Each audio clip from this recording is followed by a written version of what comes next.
Hello, and a very warm welcome back to Learn English with Podcast Conversation. I'm your host, Lisa, and it's a pleasure to be with you again.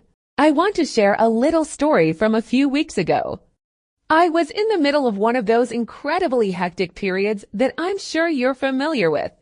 I was trying to launch a new project, which, as any entrepreneur knows, involves a whirlwind of activity. At the same time, I had a nagging health issue that I knew I needed to get checked out. My challenge was to schedule two crucial but very different appointments. The first was a meeting with a potential investor, a formal, high-stakes conversation that needed to happen at a specific time in a specific place. The second was an appointment with a medical specialist, which meant navigating a busy clinic's reception, dealing with waiting lists, and being flexible with my own packed schedule. In the space of 1 hour, I had to switch from the formal, persuasive language of business to the clear, patient language of healthcare. I had to be assertive yet polite, flexible yet firm. It struck me then just how fundamental the skill of making an appointment is. It's not just about filling a slot in a calendar. It's about navigating our lives. It's the gateway to healthcare, the first step in a business negotiation, the way we maintain our personal well-being with haircuts and dental checkups, and how we connect with friends. This single skill is a cornerstone of an organized, effective, and successful life in any English-speaking environment. It's real-life English at its most essential. So, in today's episode, we are going to master the art of making appointments. We'll cover everything from the initial phone call to the final confirmation, exploring the language you need to sound professional, confident, and clear in any situation. Are you ready to take control of your calendar? Let's get started. First, let's focus on the beginning of the process, making the initial request. How you start the conversation sets the tone for the entire interaction. The language you choose will depend on the context, whether it's a formal medical office, a crucial business meeting, or a casual catch-up with a friend. Let's start with the most formal and common scenario, calling a professional office, like a doctor's or dentist's clinic. The person on the other end of the line is likely very busy, so your goal is to be polite, clear, and direct. A perfect opening line would be, "Hello, I would like to make an appointment to see Dr. Evans." It's respectful and immediately states your purpose. Another excellent alternative is, "Hello, I'm calling to schedule a checkup." In a business context, you might be emailing someone to request a meeting. Here, the language is equally formal but perhaps a little more collaborative. You could write, "Dear Mr. Chen, I am writing to request a meeting to discuss the recent project proposal," or a slightly softer approach, "I was hoping we could schedule a brief call next week to talk about." This phrasing is polite and respectful of the other person's time. Now, let's consider a more casual setting. Imagine you're calling a hair salon. You could simply say, "Hi, I'd like to book a haircut, please." It's direct, friendly, and gets the job done. If you're arranging to see a friend, the language becomes even more relaxed. A text message might read, "Hey, are you free to catch up sometime next week? Or we should get together soon. Let me know when you're free." The key is to match your language to the situation. Let's practice one of the most versatile and important phrases. It works in almost any formal or professional setting. Repeat it after me with a clear, confident voice. "Hello, I would like to make an appointment." Excellent. That simple sentence is your key to opening almost any door. Once you've made your initial request, you'll need to provide more details. Being prepared with this information makes the process smoother and shows that you are organized and respectful of the other person's time. There are 3 key pieces of information you'll usually need to give: who, why, and when.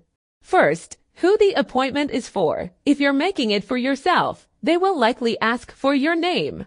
But if you're scheduling on behalf of someone else, like your child, you would say, "The appointment is for my son, Leo." In a business context, you might be scheduling for a group. "I'm scheduling on behalf of the marketing team." Second, and very importantly, is why you need the appointment.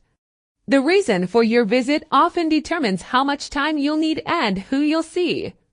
In a medical setting, you might be asked, is this for a routine checkup or a specific problem? You could answer, it's for my annual checkup, or I'd like to come in for a follow-up on my last visit. If it's a new issue, you might say, I've been experiencing some back pain and would like to have it looked at. In the business world, stating your purpose is crucial for a productive meeting.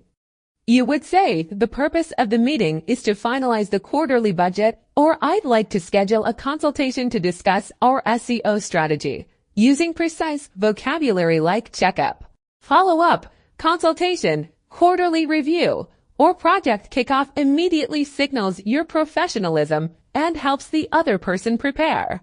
The third piece of information is when you are available.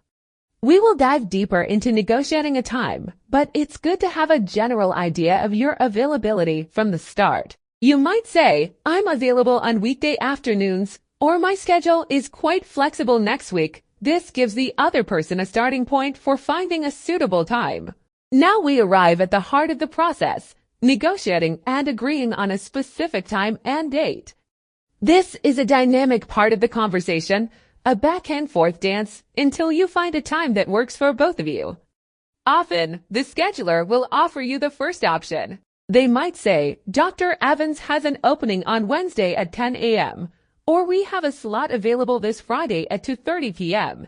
Now, you have to respond. If the time they offer works for you, the response is simple and positive. You can say, yes, that works perfectly for me, or 10 a.m. on Wednesday sounds great, or simply, excellent, I'll take it. But what if it doesn't work? This is where many language learners feel nervous. You don't want to seem difficult. The key is to be polite but clear. A fantastic phrase is, I'm afraid I have another commitment at that time. The phrase, I'm afraid softens the refusal. You could also say, unfortunately, I'm not available then. After you've declined their suggestion, you should immediately help find a solution. You can do this by offering a different time or a broader window of availability. For example, I'm afraid I'm busy at 10 a.m. Would there be anything available later in the afternoon?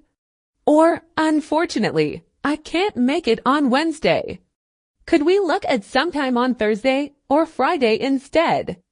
This shows that you are proactive and eager to find a solution. Sometimes, you might be the one to propose the first time. You could ask, would it be possible to get an appointment on Monday morning? Or how does 4 p.m. on Tuesday sound for our call? This puts you in control of the scheduling process. Let's practice one of those polite refusal phrases. It's incredibly useful and shows your grace and professionalism. Repeat after me. I'm afraid I'm not available at that time. Is there anything else available? Wonderful. Using language like this turns a potential scheduling conflict into a smooth, collaborative process. You've navigated the negotiation, and you've found a time that works for everyone. You might feel like you're done, but there is one final crucial step, confirming the details. Misunderstandings about time or place are incredibly common, and this final step prevents them. It shows you are thorough and detail-oriented. The best way to confirm is to repeat the key details back to the other person. You can say, okay, so just to confirm, that's my appointment with Dr. Evans on Wednesday, July 10th at 10 a.m. In a business context, you might say, perfect. I'll send you a calendar invitation to confirm our meeting for Friday at 3 p.m. It's also a great idea to ask for a confirmation from them, especially for important appointments. You could ask, could you send me a text message or an email to confirm? This gives you a written record of the appointment details. Of course, life happens. Sometimes, despite our best intentions, we need to cancel or reschedule. This should always be done as far in advance as possible and with a polite apology.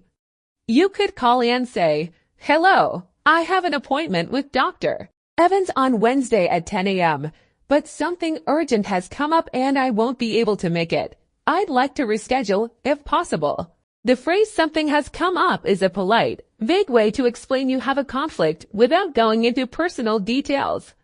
Always remember to apologize. I'm so sorry for any inconvenience this may cause. And that brings us to the end of our deep dive into making appointments.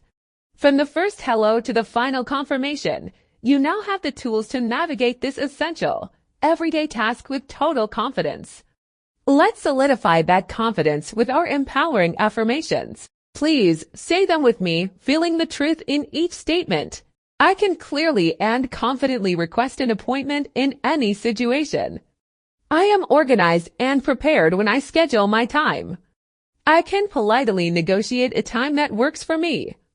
I am a professional and effective communicator. Let's repeat them one more time, making them a core part of your English-speaking identity. I can clearly and confidently request an appointment in any situation. I am organized and prepared when I schedule my time.